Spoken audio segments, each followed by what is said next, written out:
Olá, boa noite. Estamos dando continuidade à Semana Radiadora de Cultura. Sempre falo leitura está na minha cabeça, né, os livros.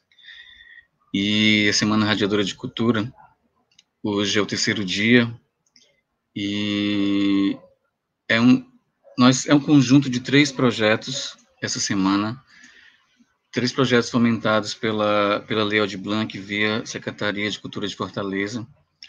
São eles esse livro lindo de Chico Araújo.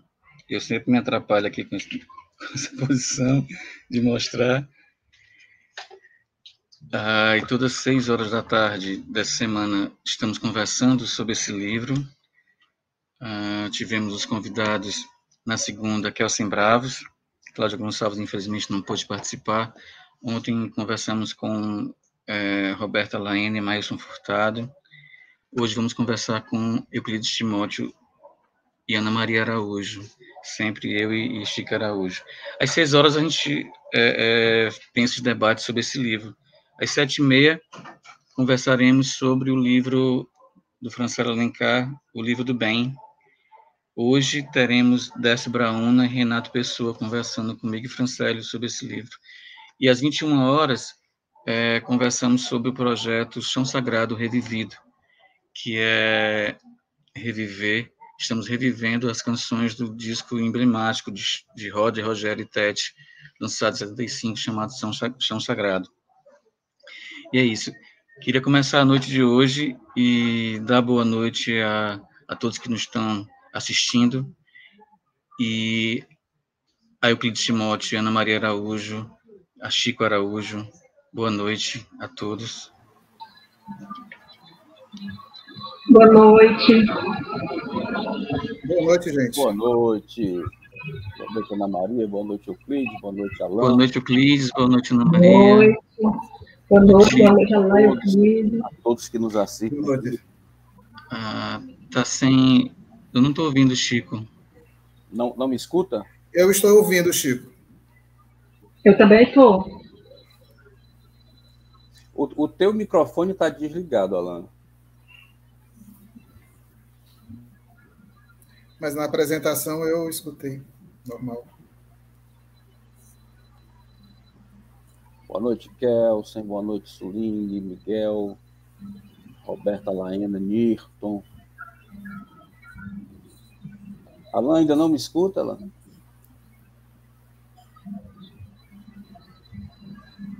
Agora ficou sem som. O microfone dele está desligado. Mas o microfone... Agora deu certo. Acabei de ouvir aqui. Não, porque tem um problema entre eu e a máquina, sabe? Eu estava aqui com o microfone, o sonzinho do computador desligado. E aí eu não estava ouvindo vocês. Não fique triste, não, porque não é exclusividade sua, não. Também já tive meus perrengues aqui. E esse negócio de fazer live todo dia, eu não me adapto, né, a essa máquina. É isso. Boa noite, Euclides. Prazer ter você aqui. Boa noite, Ana Maria. Boa noite, Chico. Boa noite. Boa noite, Alain. Vamos conversar sobre esse livro muito, muito bonito de Chico Araújo. Foi muito, muito prazeroso editá-lo. Foi uma convivência muito agradável com a poesia de Chico. E eu queria iniciar uma primeira provocação aqui para a gente, em relação à poesia e à leitura, né? O convívio com os livros, porque Ana Maria, eu sei que é uma leitora muito, muito constante, né? E o Euclides é um cara que transita por várias formas de poesia, né? A poesia imagética, a poesia das canções, a poesia da literatura. E Chico também é múltiplo assim, né? Então eu queria fazer essa primeira provocação em relação à palavra enquanto autor, enquanto poesia em várias formas, né? em várias linguagens, enquanto leitor, receptor dessas criações que fazemos, né? Quem Quem bate sempre, poderia começar sobre essa primeira provocação? tá todo mundo esperando por todo mundo. Chico Araújo. Cicerone e Chico Araújo. Vamos então. Né? Eu vou começar essa fala minha, Alan, me permita, retomando um ponto do que a gente conversou ontem, a partir da provocação que você fez e que teve uma fala brilhante da Roberta e que nos colocou na situação de como fazer o livro, como fazer a leitura chegar às pessoas, né, de como conseguir criar situações de maior amplitude de leitura, de formação leitora. Eu me lembro que a gente conversou um pouco sobre isso, eu acho que encaixa um pouco com essa provocação que você fez agora. Mas ontem eu fiz um comentário e como os nossos discursos são sempre uma soma de partes, como são sempre encadeados com outros discursos, o de ontem com o de hoje, eu fiquei realmente pensando se eu teria deixado bastante claro, né, o que eu queria dizer. Então, por conta dessa provocação que você faz agora, eu queria fazer esse encaixe, né?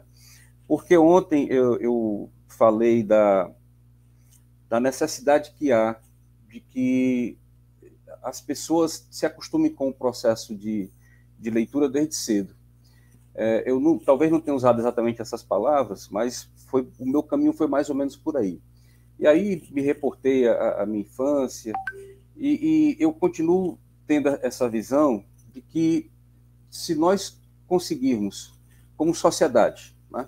Se nós conseguirmos, como sociedade, criar condições para que a maior quantidade de pessoas tenha acesso a processos de leitura, a processos de letramentos, processos de percepção mesmo de funcionamento da sociedade, se as coisas forem mais favorecidas para uma compreensão maior de todas as pessoas que existem, nós teríamos uma condição melhor de promover esse processo de leitura, de fazer com que as pessoas tivessem uma visão mais ampla do próprio processo de leitura e de consciência a partir dela. Né? Eu lembro que a gente estava falando, eu me lembro que eu citei o fato de ter sido estudante de escola pública, e a vida de educação básica foi em escola pública, a minha vida em instituição superior foi também no regime público, né, no sistema público de educação, e nós temos uma espécie de divisão, né? É como a visão maior que se tem ou que se propaga na sociedade é que, por exemplo, as escolas privadas elas são sempre melhores, as escolas públicas não são tão boas, né? Eu não vejo dessa maneira. Na minha trajetória como professor, eu vi realmente escolas públicas muito boas e vi escolas também particulares que não eram tão boas. Agora, nesse processo de encaminhar a leitura para o estudante, aliás, não só o estudante, né, o leitor de uma maneira generalizada, a poesia, principalmente, eu sempre senti falta da poesia em sala de aula. Eu lembro que, mesmo sendo professor de literatura, por questão de ter que cumprir programas e planejamentos, a poesia ela se restringia a um estudo técnico, e acho que isso foi citado ontem pelo Maílson, se restringia a um estudo técnico das escolas literárias, simbolismo, parnasianismo, modernismo, e isso fazia com que o estudante não gostasse de literatura e, por consequência, não ia gostar de ler. Não é? Então, eu me lembro de se ter falado dessa ideia de se encaminhar para não só os estudantes, agora eu saio da sala de aula, mas o Maílson também ontem citou o fato de haver, por exemplo, em cidades interioranas, espaços públicos em que acontecem saraus, a promoção de saraus, a promoção de debates mesmo, depois do sarau realizado, abrir espaço para que as pessoas comentem.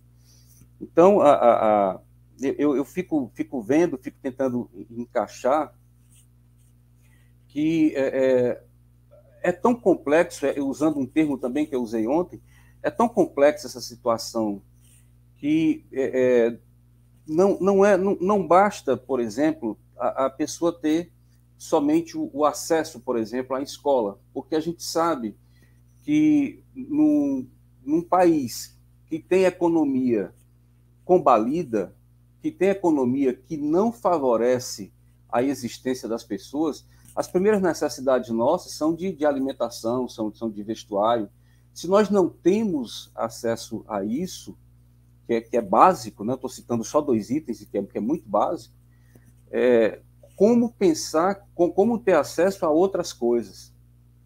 Então, eu aproveito aqui essa primeira fala minha para, inclusive, encaixar um comentário que eu acho que eu fiquei devendo ontem. Essa iniciativa da sua, de Lorena, Lorena não, da Roberta Laena, de promoverem pela radiadora esse momento, porque nós estamos tendo a possibilidade de amplitude de conversa. Então, veja que num momento como esse, a própria internet pode ser favorável a debates, a incentivos para leituras. Então, eu queria inicialmente fazer essa fala, né, fazer esse encaixe do ontem com o hoje. Era mais ou menos isso. Só falar uma coisa antes de pedir a palavra de Euclides e Ana Maria. Essa coisa da relação com a leitura, né? Com a palavra, com a poesia, com a poesia enquanto substância, eu quero dizer, sabe? Não é só a poesia do papel, do livro. Porque existe, ao meu ver, um romantismo muito grande com o livro, né? A intelectualidade referida ao livro, sabe, assim, isso põe num lugar distante, sabe, mas a sensação de poeta, do poeta que vê o quadro, a rua, sabe, as canções, outras formas de possibilidades, os festejos, e vê poesia naquilo, sabe, enxerga a poesia em vários lugares, né, essa seria a educação melhor, como sabe? Um beija-flor? Sim. E essa falta, né, assim, toda a educação, ela gera um distanciamento, né? É um processo, é um formador de distantes, né? O processo educacional. Mas eu queria dizer assim, essa pergunta que eu fiz, né, da relação com a leitura, relação com as artes, relação com a poesia, como é isso? Eu fiz hoje para um escritor que mandou um original para a editora, sabe? Eu recebi o original, li, né, e gostei, mas pensei assim, cara, eu não vou trabalhar só com a poesia do cara, se eu gosto ou não gosto, sabe? Se eu quero ou não quero na radiadora. Eu perguntei coisas humanas, eu perguntei a relação dele com a literatura, com as artes de forma geral, sabe? A relação humana, porque eu até falei assim, a radiadora não se interessa só por palavras, mas por pessoas. Né? E é isso, assim, o lance que Roberto estava falando ontem, do valor do livro, né, é o valor que se paga à sensibilidade, sabe? Aí eu vou falar, depois eu falo mais, que a minha dissertação minha monografia de especialização é sobre isso, sobre a sensibilidade nas escolas, tal, né, a falta delas. Mas o episódio lá de ontem, que Roberta mencionou assim, e também eu fui perguntar uma coisa daquela no último momento da live, né? E aí ficou sem tempo de discutirmos. Mas era uma moça uma senhora, chegou na banquinha da radiadora na feira e pegou O Silêncio Possível, meu livro. E ela começou a folhear, e folhear com tanto gosto, sabe, assim, que eu disse, opa, beleza, ela vai levar o livro. Aí olhou para um lado, olhou para o outro, e elogiando. Pô, que livro lindo, que coisa linda, não sei o que, não sei o que, não sei o que tal. E aí descobriu que o Alan Mendonça, que estava na capa do livro, era eu.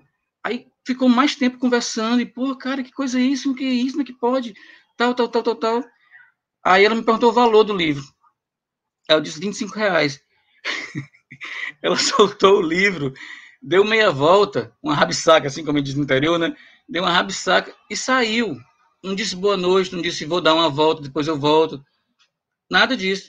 Aí ela foi para a banquinha da coxinha gourmet, sabe? A coxinha gourmet e Coca-Cola. Bicho, a coxinha gourmet era o dobro do livro, sei lá. E saiu serelepe com sua coxinha na mão. Tô entendendo? Assim, não é a questão dos R$ 25, é do que você está disposto, né, em relação do papel matemático, né, com um número lá, que você está disposto a dar a quê, né? Porque o cara vai na livraria para o lançamento do livro, você vai viver isso, viu, Chico?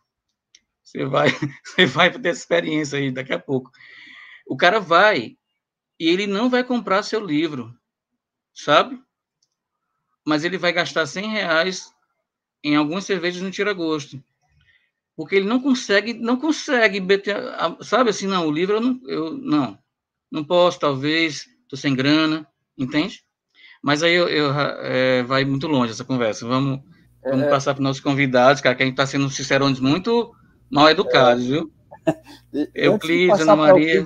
Antes de passar para Euclides e Ana, eu faria só um comentário ainda sobre isso, que é também, por isso que eu disse ontem que a questão é complexa, e repetir hoje, porque isso passa por um aspecto cultural muito forte, né, de formação mesmo.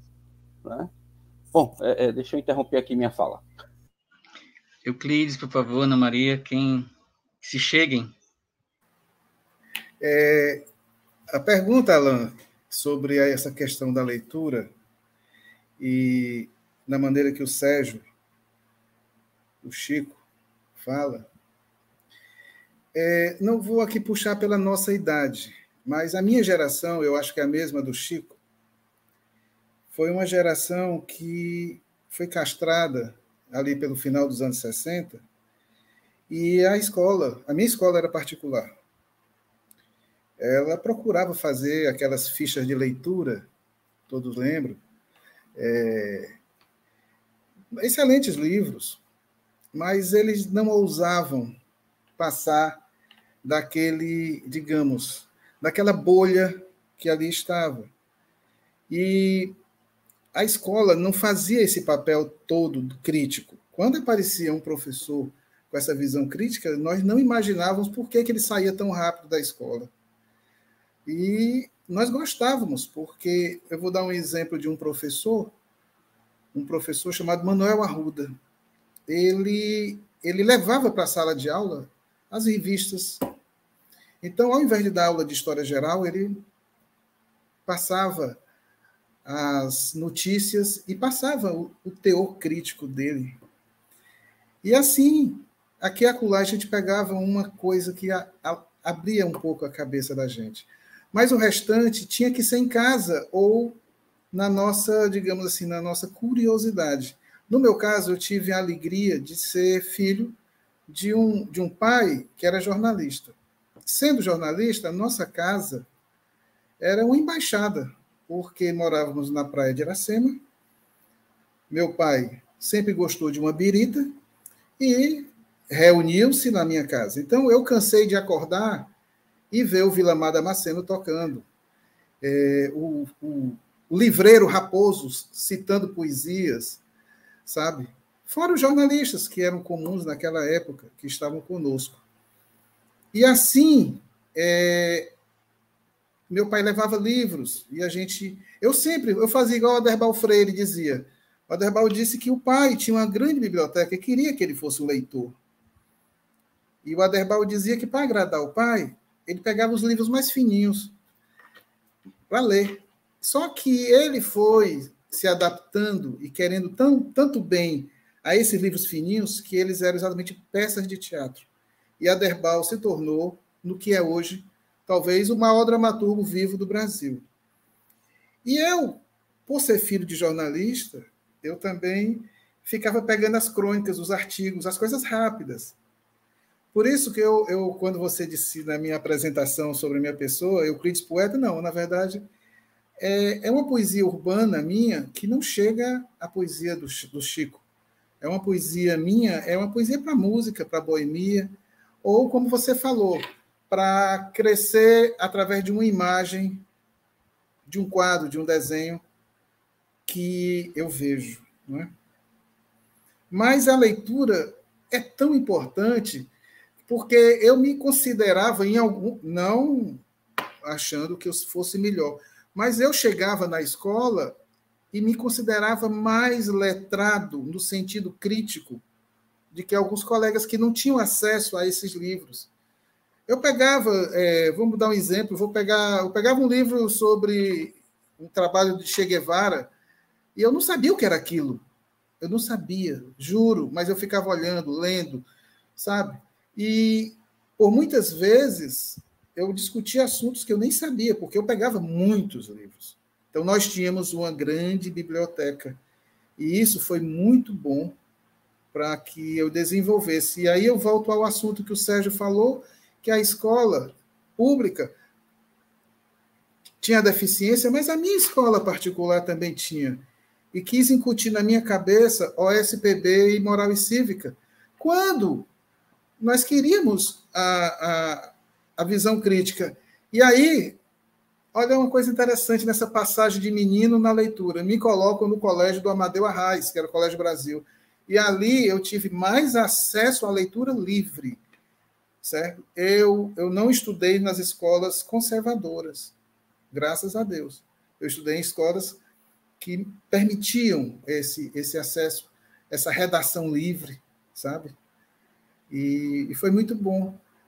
E hoje, você conviver com o Sérgio é a continuação dessa leitura, porque o Sérgio, para mim, ainda é meu professor. Eu costumo dizer que eu tenho 2 grandes professores de português, o Adriano Espínola, que foi no ano de 1980, e em seguida o Sérgio. Porque o privilégio que eu tenho de ter essa leitura do Sérgio, ela é quase que diária, porque nós somos próximos de vizinhança, de assuntos parecidos, nós temos assuntos muito parecidos, nós temos filhos com nome de arcanjos, então nós temos um bocado de coisa. E eu gosto de brincar e dizer isso, mas nós nos conhecemos comprando Cheiro Verde, não é, Sérgio? Comprando Cheiro Verde, começamos a conversar e estamos aí. Sérgio veio no meu aniversário de 50 anos e eu, aqui há uns 3 meses, eu vou fazer 60. Ou seja, já tem 10 anos, Sérgio, daquele aniversário aqui na minha casa. Então, voltando à leitura, o Alan e Ana Maria e Chico, a escola pública e a particular, eu não consigo diferenciar, porque se você tem um baita professor, um cara que te traz a abertura desse senso crítico, e eu sei que o Sérgio, como professor, é isso, e lá atrás o Adriano também foi isso, é muito bom e é uma sorte você ter, no meu caso, um pai como professor abrindo a biblioteca dele, os amigos dele, a visão de música livre, sabe? Na minha casa, todas as bandeiras entraram. Eu acho que quando criaram a bandeira LGBT de tantas cores, a minha casa eu já tinha todas essas cores, porque foi a biblioteca, o livro, a leitura, ela te traz todas as cores, não há como você não passar, né? Não passear por dentro dessa visão. E talvez o meu depoimento aqui seja muito mais pessoal do que técnico, porque como eu não sou professor, eu não sou tão letrado assim, gente. Eu apenas sou curioso, né? E passei por essas experiências bacanas. E estou aqui agora, num estranho no ninho, conversando com 3 pessoas, né, de um conhecimento bem amplo. Eu passo a minha palavra, se assim eu puder. Eu tenho umas perguntas para fazer ao escritor, mas eu acho que não é o momento, não é, Alan, ainda? Mas, no momento exato, eu gostaria de insultar o escritor, porque eu li, não vou dizer que li tudo, porque o tempo não deu, mas eu folheei um bocado de coisa E eu vi o Sérgio todinho no livro, certo? Para quem o conhece, sabe, inclusive eu marquei os tópicos e diria até que é autobiográfico totalmente o livro. Se é que ele não fica com raiva se eu disser que é autobiográfico. Pronto. Mas já a gente faz a rodada de novo. Tá certo. E atendendo aqui o nosso memorialista. Alan, oi. Só um minutinho. O Nirton fez uma pergunta para o Euclides, perguntando o nome do seu pai, Euclides. Bom, meu pai ele foi presidente do Sindicato dos Jornalistas e ele foi o único que foi cassado na ditadura, porque os sindicatos também foram cerceados e ele era o atual presidente, Juarez Timóteo. Ele deixou de militar no jornalismo por umas questões de ideais no começo dos anos. Em 84, por aí, ele encerrou. Continuou até agora, infelizmente ele faleceu no ano passado, mas continuou uma cabeça pensante muito grande e sempre muito ouvido pelos colegas e homenageado sempre. E ele tinha uma capacidade intelectual muito grande, tanto é que eu peguei talvez 5% da capacidade de escritor dele. Já o meu filho pegou talvez 50%. O meu filho escreve tão bem quanto ele, mas não ainda ao nível que ele escrevia. Né? E ele chegou a ser editorialista do Jornal Unitário, Correio do Ceará, mas são jornais bem antigos, né, que talvez a maioria ainda nem pegaram. Mas o Nirton, ele sabe de tudo. Ele vai identificar Google Maps aí da cultura cearense. O Nirton ele tem uma capacidade... Olha aí.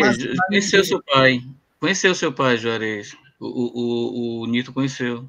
Que bom, Nirton. Massa. Meu pai, ele era aquela coisa assim de... Ele tinha vários jargões, né? Então, ele costumava até brincar que a bebida não faz mal, o que faz mal é a curriola. Então, são essas coisinhas engraçadas que ele tinha também para animar, para divertir, não é? Ana, já a gente dá uma rodada de novo, Euclides, aí você faz a sabatina aí para o nosso professor. Ana, eu tenho uma curiosidade de saber da família de vocês, né? Vocês, Chico, nesse universo assim de cultural, né? Porque vocês têm essa paixão, né? Pelos livros e também pela música, né? Assim, como era a casa de vocês, assim, né? Porque assim, desse universo que a gente está falando. Uhum. Serginho, me ajuda. Bom, primeiro eu queria dar boa noite de novo a vocês, né, e a quem está nos assistindo, e dizer da minha alegria de estar aqui podendo participar desse evento de pré-lançamento do livro do meu irmão, né, do Chico, do poeta que eu tanto reconheço como um grande poeta, e de estar aqui entre 3 grandes poetas, né? Aqui, se você diz que é Estrela no Ninho, Euclides, a estatística no meio dos poetas. Mas essa questão da leitura e da paixão pela música, a gente tinha uma casa muito simples, o nosso cotidiano era muito simples, mas a memória do Serginho é muito boa, melhor do que a minha, na maioria das vezes, e realmente tem essa influência da leitura do jornal do meu pai, do fato da minha mãe ser professora, e eles incentivavam realmente a leitura para a gente. Né? Vocês estavam falando e eu estava me lembrando que quando eu comecei a tomar gosto pela leitura, eu estava naquela época a gente chamava não era ensino fundamental, era ginásio, né? Que era chamado de ginásio. E, nossa, como eu aperreava o meu pai para livro. E a gente, assim, não tinha... A nossa vida econômica era muito simples, né? A gente não tinha muito dinheiro. Mas o meu pai trazia. Às vezes eu lia um livro em um dia. Acabava aquele livro e dizia assim, pai, agora eu quero esse. E ele trazia, né? Eu imagino hoje o esforço que ele não fazia para trazer esse livro. Então, assim, a gente sempre teve esse estímulo, né? A gente sempre teve essa visão. Minha mãe era professora, mas meu pai não tinha muito estudo, mas ele tinha essa visão, né? Ele tinha essa visão e sempre incentivou. Eu estudei em colégio particular desde o segundo ano, da segunda série, que também a gente teve esses problemas de não ter o incentivo à leitura crítica, mas a gente tinha incentivo à leitura, né? E a leitura crítica a gente acabou desenvolvendo depois, já no ensino médio, na escola técnica, as coisas eram mais livres, né? Mas de certa forma, eu tive excelentes professores de português que estimulavam os alunos à leitura. E o gosto pela música, há poucos dias eu estava limpando os vinis aqui em casa e tinha uma coleção daquela música popular brasileira em encarte preto que ia desde o Roberto Carlos, Lupicínio Rodrigues e por aí vai, né? E era o que se escutava aqui em casa. Dolores Duran. Dolores Duran. E eu... Exatamente.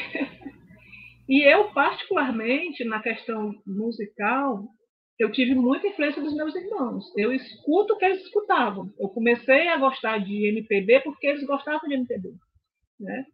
Tive muita influência da minha irmã mais velha, do meu irmão, o mais velho, depois da minha irmã, e do Serginho também. O Serginho, nós dois somos mais próximos em termos de idade, então talvez essa influência tenha sido vindo maior dele, mas eu escutava o que meus irmãos escutavam. E aí eles já tiveram a influência dos meus pais, né? Então, assim, essa paixão pela música e pela leitura vem do incentivo deles mesmo, sabe? E hoje, ouvindo vocês falando, eu realmente não enxergo a mudança da sociedade sem esse incentivo à leitura desde criança. É muito difícil você incentivar um adulto que não se habitua a ler, a ler. Isso tem que vir mesmo desde criança, na minha opinião. E eu acho, Alan, com relação assim, a você ver a poesia que há em tudo, né? A poesia que há numa obra de arte, a poesia que há num festejo folclórico, a poesia que há em muitas coisas, isso também vem da leitura, porque a leitura abre o mundo para a gente. Você aprende, você tem vontade de viajar, começa a ter vontade de viajar a partir do momento que você começa a ler o que existe além da sua porta, né? Você começa a gostar de pintura a partir do momento que você conhece até os pintores mais clássicos, vai descobrindo os mais modernos. Então, eu acho que é a semente de tudo. É o gosto pela leitura, o gosto pelos livros. E essa visão crítica, agora, tem essa questão mesmo de, no incentivo à leitura, ter um incentivo da visão crítica, não simplesmente você ler por ler, né? A visão crítica, eu acho que deveria e deve ser fundamental nas escolas, a partir de muito cedo, nas crianças. O Newton está dizendo aqui a poesia que há na pintura do Euclides.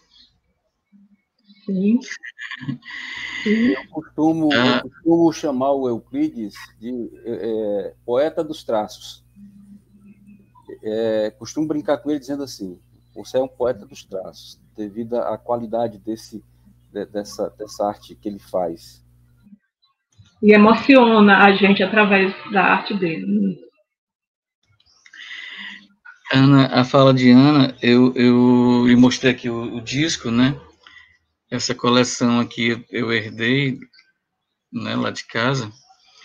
E uma coisa que eu nunca esqueço, uma cena que eu nunca esqueço, assim, e que eu acho que é marcante, é decisiva, sabe? A gente estudava no Colégio Cearense, eu e os meus irmãos, né? E essa cena que eu vou dizer, eu tinha 6 anos, algo assim, sabe? Aí meu pai saía do Banco do Brasil e ia pegar a gente no colégio, né? E aí ele um dia chegou com um desses discos, fazia essa coleção, ia comprando essa coleção, né? Nesse período, aí eu vi meus irmãos mais velhos, quando meu pai chegou para pegar a gente, os meus irmãos correndo para ele e pegando o disco que ele tinha comprado para ver qual era, né? Quem era agora, né? E eu lembro de eu vendo isso, assim, de ver o quanto era importante aquilo que meu pai estava trazendo, a partir do desejo dos meus irmãos, né? E acabou que eu mergulhei nos discos, né? Aquilo foi uma informação para mim, que aquilo tinha uma importância, né? Que despertava tanto o desejo dos meus irmãos, o que era aquilo, né? E aí, nesse tempo também, o 3 em 1, né? Ficava na sala, né? Era um ponto de referência da casa, né? Os discos eram um ponto de referência da casa. E esse nível de canção, né? Era um ponto de referência da casa. Isso é fundamental, né? Assim, o que a gente passa de importante, né? Para quem nos vem depois, né? Enfim. Mas eu queria passar a palavra para o Euclides, que para puxar aí do Sérgio Araújo, aí, o que ele tem para dizer. Voltando só um pouquinho dessa ideia tua do livro, ou do disco, Alan, que é a importância dessa cena, quando você traz... Porque quando você traz um livro para dentro de casa e um disco, você também trouxe um livro, não é? E eu lembro que em 1971, talvez eu me engane pelo ano, o meu pai, não me lembro se era aniversário, mas ele levou para minha mãe 3 presentes. E os 3 presentes eram 3 discos. E ela foi olhando de um por um. Um era o disco do Miltinho. O outro era aquele belíssimo disco do Moacir Franco, em que ele faz uma homenagem ao Garrincha. E tem grandes músicas nesse disco. E o terceiro, ela disse, quem é esse? Aí ela disse, aí ele falou, minha filha, esse é o Chiquito. Foi a frase dele. Esse é o Chiquito. Aí ela disse, Chiquito? Quem é Chiquito? Aí ele falou com um carinho de quem amava o trabalho. Chiquito Buarque de Holanda. O disco era Construção, e nós ouvimos esse disco até furar, porque furava, né? A faixa Cordão, por exemplo, Ninguém Vai Me Segurar Enquanto Eu Puder Cantar, eu acho que essa furou, né? Deus Lhe Pague, impagável. Então, aquilo, se você ouve Deus Lhe Pague, ali você leu 10 livros do Euclides, que não tem quase valor, brincando aqui com vocês. Porque Deus Lhe Pague é impagável, é uma coisa espetacular. Então, ali você leu vários livros. Alan, o insulto que eu vou fazer parte ao Chico, parte dos versos Sombras e Assombros, não é? O livro.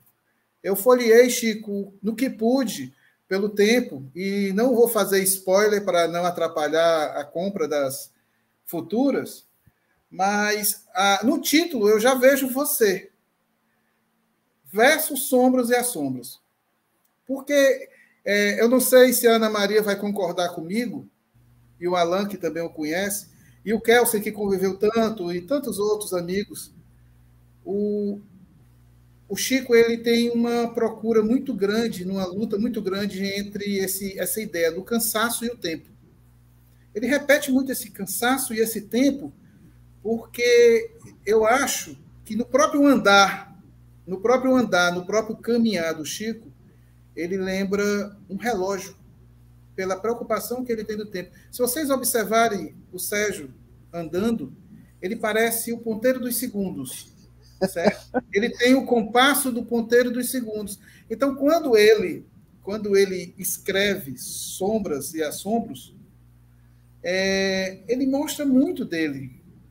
Quando ele já começa falando em um poema do Nirto, lá na entrada, sobre o tempo, não é?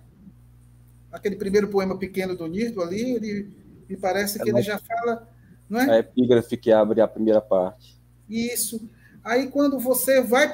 Logo no começo do livro, você parece que, de propósito, botou cansaço ali, aquele poema, não é? E ali já mostra a sua interação com o tempo e eu acho que esta sua vigília com o tempo. Quando você faz um trabalho para a Bárbara, você percorre o tempo da Bárbara. Bárbara é sua filha. E ela é jovem. E ela, por ser jovem, ela tem menos tempo que nós todos, mas você percorre o tempo de Bárbara como você estivesse entrando naqueles casarões imensos, em que cada compartimento você vai ver uma parte da vida da Bárbara.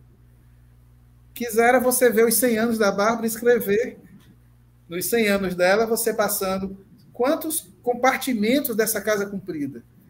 Então, eu acho assim, que da maneira como você escreve, da maneira como você trata, você é muito dedicado a esse tempo. E eu acho que você não está cansado, você tem medo do cansaço, você tem medo de ficar cansado. Mas eu vejo essa sua interação na palavra muito, muito forte com o termo cansaço. Eu acho, sabe, Sérgio, que o poeta não mente. Todas eu acho assim, como todo mundo fala, o compositor, o autor de romance, deixa sempre algo autobiográfico nos seus trabalhos escritos. Dirigidos, vai punir tudo isso, ou pintura, mas você consegue ser autobiográfico sempre na poesia, qualquer poeta, eu acho. Porque a poesia não há mentira. E é isso que eu queria fazer a primeira pergunta para você, Sérgio. Você acha que a poesia cabe à mentira? Ou, melhorando essa pergunta, você acha que existe a ficção na poesia? Já que eu vejo que a poesia é até o externar de amor crítico, de raiva, de ansiedade, de prazer. Você acha que a poesia, você como professor e você como poeta, você acha que a poesia tem espaço para ficção? E deixa outra coisa que eu ia te pedir para perguntar também. Eu posso só interromper um segundo? Pois não. Que você falou aí, eu li essa semana num livro que eu estou lendo aqui, que diz o seguinte: a poesia nunca nega o que a precedeu e nunca é negada pelo que se segue. É exatamente disso que você está. E por ser essa expressão tão verdadeira, eu acho que a poesia ela é toda autobiográfica. Então, Sérgio, você lê o livro do Sérgio, quem conhece, quem convive, eu não convivo, digamos assim, numa dinâmica tão grande. A gente se vê uma vez por semana, né, Sérgio? A gente tem um círculo social com o grupo do Sarau, e graças ao Sérgio, eu fui inserido dentro de um grupo de pessoas espetaculares, a Gláucia, o Kelsen, Leda, uma pessoa, gente, todos, Pantico, Jofran, tanta gente boa, né, ali, o Luciano, enfim. Fica aí essa pergunta, fica aí esse insulto, como nós falamos na língua jurídica, é preciso insultar a tutela jurisdicional para que o Ministério Público se manifeste. Agora, eu vou insultar o poeta para ele dizer, o poeta mente, para ele me falar, há espaço para ficção na poesia? É isso. Eu vou tentar responder, não sei se vou conseguir, não. Quando você estava falando aí, me passou pela cabeça dizer assim, não vale citar o Pessoa, né? O poeta é um fingidor, não vale, né? Veja, Euclides, eu me lembro muito mesmo, é tanto que eu repito demais isso. O João Cabral de Melo Neto, ele sempre me inquietou muito com o fato de ele dizer que a poesia dele era mais transpiração do que inspiração. Ele dizia que o poema dele poderia levar anos para ser escrito, né? Então, aquilo me inquietava muito, porque existem coisas que eu escrevo e que eu lapido depois. Evidentemente, isso acontece, mas existem coisas que vêm como um jorro mesmo.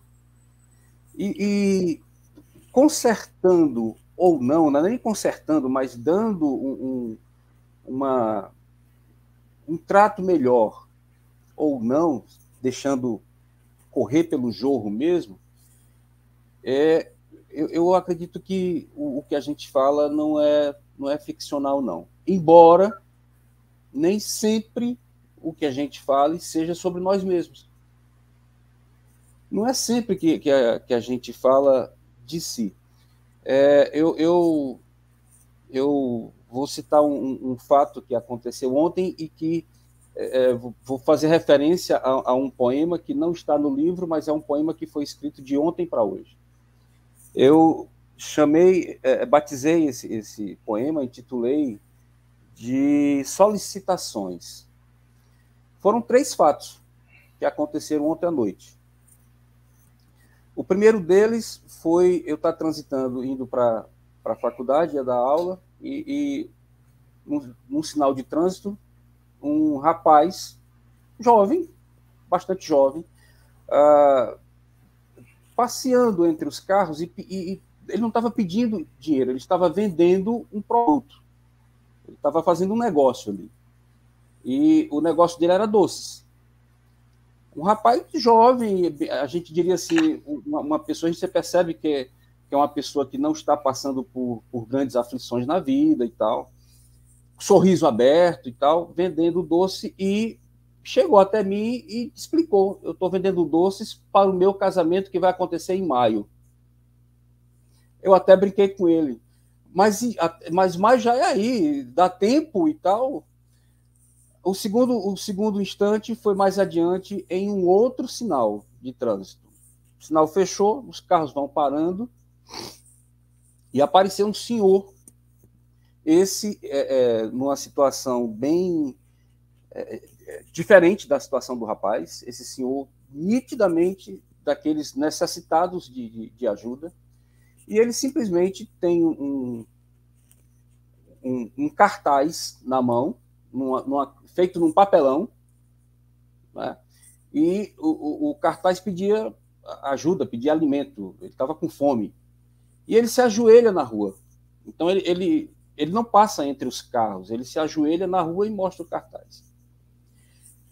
E enquanto esses 2 fatos estão acontecendo, pelo rádio, eu estava transitando de carro, né? Pelo rádio, eu escutava a história daquele cidadão, que eu não sei quem é, aquele rapaz, que de repente inventou, está com um desejo, está revelando o desejo de criar um partido nazista. Não lembro nem o nome dele aqui, mas enquanto eu transitava, isso estava, ouvia e tal, e isso tudo acontecendo. O poema veio, eu chamei de Solicitações, porque o rapaz solicitou para o casamento, o senhor, o velho, né, que eu chamei de velho, ele solicitou para fome, e o rapaz aí solicitou, como ele diz, como um direito de expressão. Eu não vou aprofundar muito nesse debate, mas veja, daí veio um poema que, assim, esse é um daqueles que eu acho que vem como jorro, que não vai adiantar você querer depois tirar uma palavra X, uma palavra Y, para tentar torná-lo melhor, porque não vai dar certo. Eu, pelo menos, penso assim. Mas ele é sentimento, Sérgio. É você. Entendeu? Ele é seu sentimento. Sim, mas existem poemas que eu faço trabalhando e que eu vou selecionando palavras, eu também estou lá dentro, mas isso não quer dizer que seja autobiográfico. Mas eu estarei lá, sim, por conta... Eu sempre empresto, né? Eu sempre levo alguma coisa minha para o poema que eu escrevo. Deixa eu fazer uma leitura de um poema aqui. Eu tô com vontade de ler esse poema. Vocês falaram, né? Eu estou falando muito do professor. O poema Prova, que foi comentado ontem, não sei se foi o Alan que falou, mas tem um poema aqui no livro chamado Prova, que diz assim: uma prova, perguntas, respostas. O que se prova? A fala do mestre contra falas dos discípulos, convicções, certezas. O que se prova? O mundo, os mundos, os muros. O que se prova? Conhecimentos, vozes diversas somas várias. O que se prova, uma prova, deveria ser caminho, janelas a saltar, portas a se abrir, ponto de onde se partir. Uma prova, prova meu instante de sair de mim.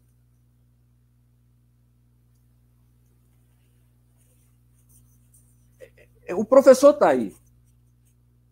Mas o Chico, né, eu faço a brincadeira do professor, é o Sérgio, né? O Chico é o poeta. Então, o Chico está aí também nessa questão. Né? Eu espero ter respondido o seu questionamento, meu amigo. Eu vi se falando, Chico, eu vi um poema aqui também, mais ou menos o que você está dizendo do assombro, né? O que você viveu ontem foi um assombro, né? Exato.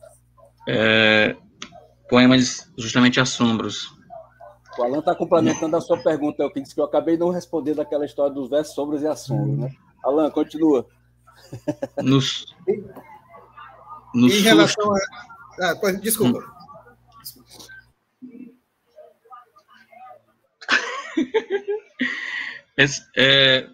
Segura aí, Euclides. Assombros. No susto, uma frase, uma escrita, meu verso, outro. Espantos, sobressaltos, alarmes.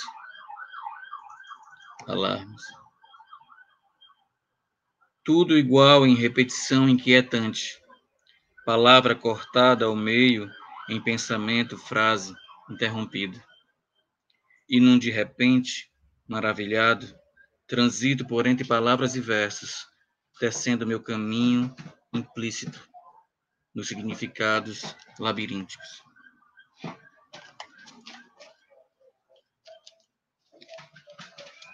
Chico Araújo. Euclides, desculpa, né? Houve um trânsito aí interrompido. Nesse trânsito e nesse alarme que você deu essa trilha sonora no seu recitar, eu ia exatamente dizer, quando você estava falando, antes de recitar o poema, que no título, Versos Sombros e Assombros, o poeta Chico Araújo, ele deixa bem claro, e isso eu ia falar naquela hora e eu esqueci de complementar, que o cansaço, o tempo e a cidade, nessa convivência, inclusive nesse sinal, Sérgio, que você falou, tem que fazer, ao mesmo tempo, você convivendo com o cansaço, o tempo e esta cidade, você precisa ser doce ao mesmo tempo. Então, é nessa composição que eu acho que você diz que está cansado. Você vendo tudo isso, e eu ser doce, preciso ser doce, eu sou doce, eu preciso conviver, eu preciso chegar em casa e passar para os meninos que aqui tem jeito, que a gente vai dar certo. São coisas, você não chega em casa dizendo, acabou tudo, fecha tudo, ninguém... Não, a gente incentiva. Mas você chegar de casa, Sérgio, vendo um rapaz que vai casar vendendo docinho, um senhor se ajoelhar no asfalto, pedir comida, e um Mauricinho, desculpe os termos, ir na televisão e pedir a volta a confirmação, a institucionalização, uma concretização de um partido que é execrado em qualquer lugar do mundo, aí você realmente precisa ter doçura para acordar no outro dia, botar esse seu chapéu bonito, ir para a sala de aula e olhar para aquela rapaziada todinha e jogar a esperança. Disse, vamos, que tem jeito. Era só isso, viu, Alan? Eu interrompi porque eu sou muito assim... Eu pareço assim que eu estou numa mesa de um bar, às vezes, sabe? Eu fico querendo puxar o assunto, mas eu preciso sempre que o professor puxe a orelha assim. Quando quiser falar, levanta o dedo. Mas a minha ideia, cara, nesses nossos bate-papos aqui, é justamente essa. É uma ideia da roda, né? Uhum. Dessa palavra que circula e tal, como se fosse um bar, né? Eu estou só com um cafezinho aqui, mas boa ideia da sequência. Queria ouvir a Ana. A Ana está caladinha, assim, só... Não, mas eu tenho que escutar. Não, eu quando li o livro, eu concordo inteiramente com o que o Euclides falou. É o poeta, o professor e o meu irmão aí no livro, né? E eu percebi, aí eu queria perguntar a ele se ele concorda com essa minha visão. Nesse livro, especificamente, eu percebi nele uma necessidade de realmente se afirmar como poeta, né? De dizer... Ele comentou nas outras 2 lives que sempre quando perguntam, ele diz que é professor, né? E não fala que é poeta, mas eu percebi nesse livro essa necessidade dele se afirmar como poeta, se ver como poeta e realmente se reconhecer como poeta, né? E colocar talvez a poesia no mesmo plano, né, que o professor. Mas assim, eu vejo em todas as poesias que estão ali, eu vejo a sensibilidade dele, o olhar, a preocupação dele de olhar para o outro, a observação imensa do mundo, né? Ele, por muitas vezes, ele é muito observador, muito calado, mas essa observação vai sendo transportada para a poesia. Tudo que ele observa, que ele capta, está sendo tudo colocado nessa poesia, né? E é isso. E aí a gente aprende, né? Aprende muito porque o que está escrito na hora do livro, esse olhar do outro, muitas vezes a gente esquece de olhar o outro e lembra, puxa vida, mas realmente o outro precisa ser olhado, né? Então, é muito dele que realmente está nesse livro. É ele que está aí, concordo inteiramente. Eu estou vivendo, de fato, né? Eu estou vivendo realmente essa experiência. Não vou chamar de experiência, não. Isso é um fato. Eu estou vivendo verdadeiramente isso. Porque, assim, eu passei muitos anos... Esse livro não é o meu primeiro livro, né? Já tem um livro publicado com história infantil, tem o Verso de Setembro, que foi o livro de poesia anterior, tem um livro de contos publicados, mas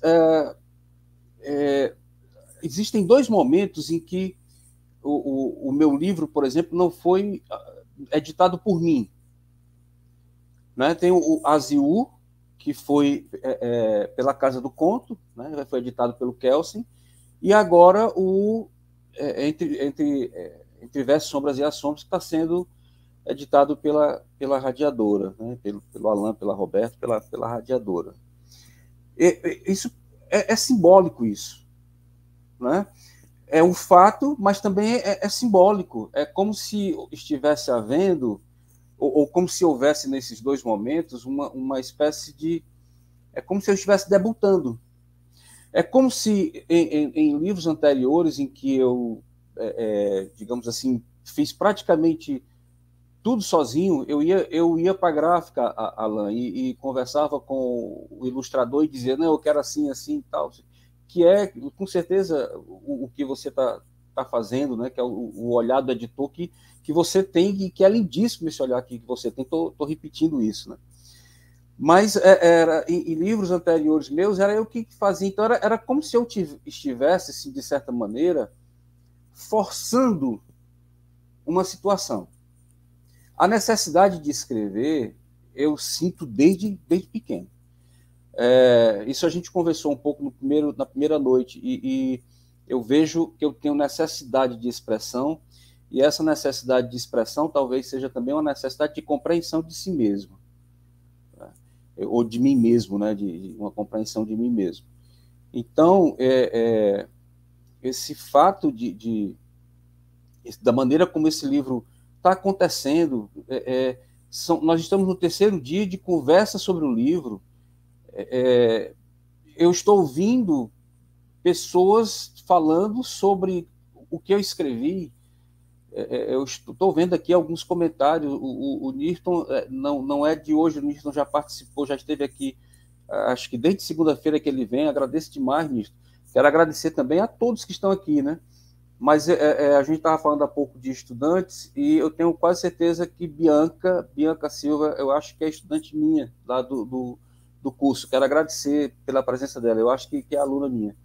E veja, Nirton, quando você diz aqui, né, o livro tem esse grito, né, sou poeta, é uma busca de afirmação mesmo. Né? Você está certo, eu concordo demais com isso. Existem alguns poemas em que isso talvez fique muito nítido. Mas esses encontros aqui que nós estamos tendo nessa semana estão servindo também para isso. Nós estamos aqui numa sala em que nós não estamos sozinhos, né? São 4 pessoas aqui conversando, mas tem um grupo de outras pessoas que estão no chat interagindo. Eu vejo aqui, eu não consigo ler tudo, mas eu consigo ver que tem informações aqui. E isso está sendo gerado um vídeo. Esse vídeo vai ficar disponível depois. Nós não sabemos nem quem vai ver isso aqui. Então, é muito possível que esse cidadão, Chico Araújo, que está debutando, vou colocar esse termo como poeta, é bem possível que ele possa chegar a muitos outros lugares. Também é possível que não. Né? São 2 possibilidades que a gente tem que lidar com elas. Mas, pelo que eu estou ouvindo de vocês falando a respeito do que eu escrevi, eu estou com a sensação do que o Alan falou, o Alan sugeriu ali que eu iria longe. Eu quero ir longe, viu, Alan? Chico, você já chegou, as asas estão abertas. Eu tenho que caminhar aqui para, infelizmente, muito infelizmente mesmo, que o papo está ótimo, caminhar aqui para a gente encerrar, porque já está no limite da próxima, né? Mas eu queria dizer uma coisa, cara, que Chico é um poetaço. Chico é um poetaço mesmo, assim, valendo, como diz, né? Porque você lê a poesia de Chico e não é o que você percebe quando o cara está inventando, né? Tá ali, sabe, uma meia dúzia de palavras e tal, e fica tentando forçar uma barra, sabe, assim? Você percebe quando é uma forçação de barra, assim, porque por algum motivo é romântico ser poeta e tal, sabe, assim, tem uma relação social aí, né, em ser poeta, o que é uma babaquice imensa. Mas Chico não. Chico é aquele cara que é poeta porque só pode ser, entende? É verdade dele, assim, não, é o artista de verdade que eu digo, sabe? Que é aquele que é porque não pode não ser. E toda a força reflexiva que tem na poesia de Chico, né? Ou seja, é alguém que está traduzindo o mundo inteiro, né? Naquelas palavras, sabe? E isso não é para qualquer assim, né? Que consegue traduzir. O artista é um tradutor, né? E Chico é muito isso, né? Um tradutor que não explica, vai dizendo e vai abrindo, né? Para a cabeça de cada um, tal. Mas uma coisa que eu queria dizer sobre esse dilema, né? O Sérgio, o Chico, o professor e o poeta e tal. Tem uma coisa que foi muito bacana para mim, e já faz um tempo, já faz muitos anos isso. Quando eu passei a dizer nas fichas de inscrição, né? Nas fichas de entrada em hotel, artista, sabe? Profissão, artista. Aí eu sempre olho para a cara da pessoa, sabe? Aí eu sempre penso assim, não digo, né? Eu vou pagar a conta, sabe?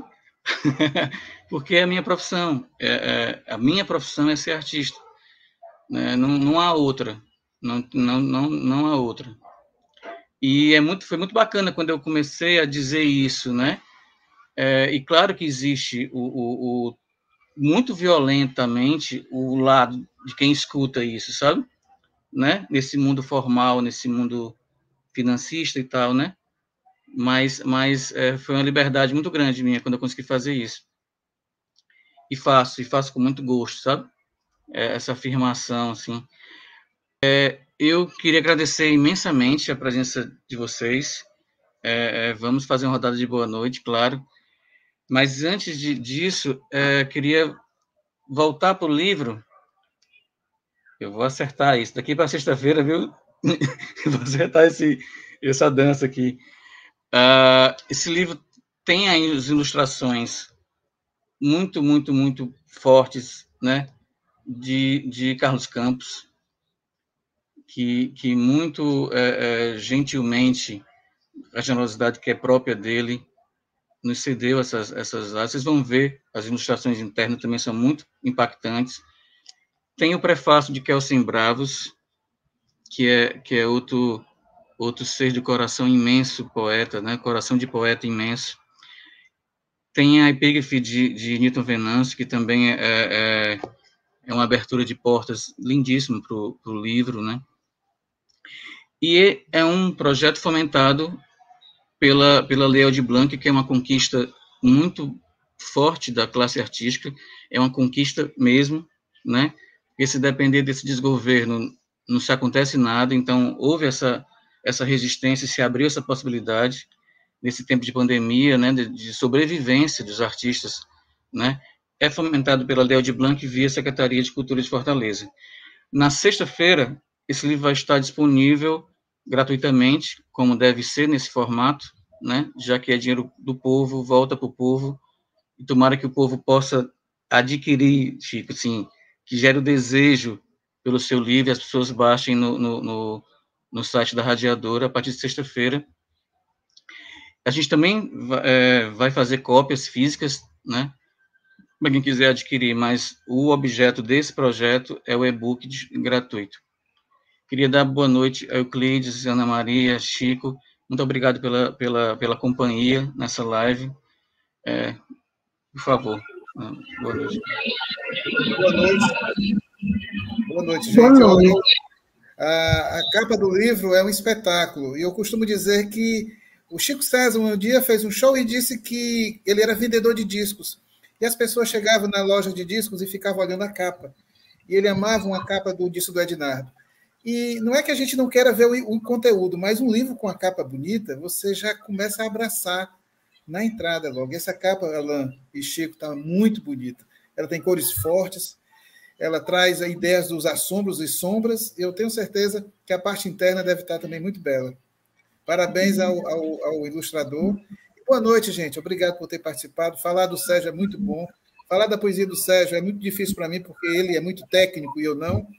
Ana Maria é uma pessoa muito doce, tenho conhecido agora mais recente. E o Alain, estou conhecendo hoje pela primeira vez, é um prazer muito grande. Outras oportunidades, a gente está aqui. Uma boa noite para todo mundo. Eu quero dar uma boa noite, agradecendo a oportunidade de estar aqui, né? O privilégio, a honra, a alegria de estar aqui participando com vocês desse pré-lançamento do livro do meu irmão, né? Posso dizer assim, poeta, é o poeta, professor e meu irmão. E desejar boa noite e realmente dizer para ele que o livro realmente está muito bonito. Eu tive o privilégio de ler o livro, né, antes, e já me deu uma alegria imensa. E agora, graças a Deus, né, vai ser publicado e vai chegar ao público em geral. Muito bom. Queria dar meu boa noite a vocês e boa noite a todos que estão nos assistindo. Sinteticamente, boa noite a todos, obrigado. Alain está na pressa, daqui a pouco ele já tem outro evento. Então, boa noite, Alain, obrigado Euclides. Boa noite. Todos que estão aqui. Um abraço. Quem quiser acompanhar a sala continua aberta e já chega Kelsen, já chega Décio Brauna, Renato Pessoa e Francélio para a gente conversar sobre o livro de Francélio. Muito obrigado pela companhia de todos. Até breve. Até já.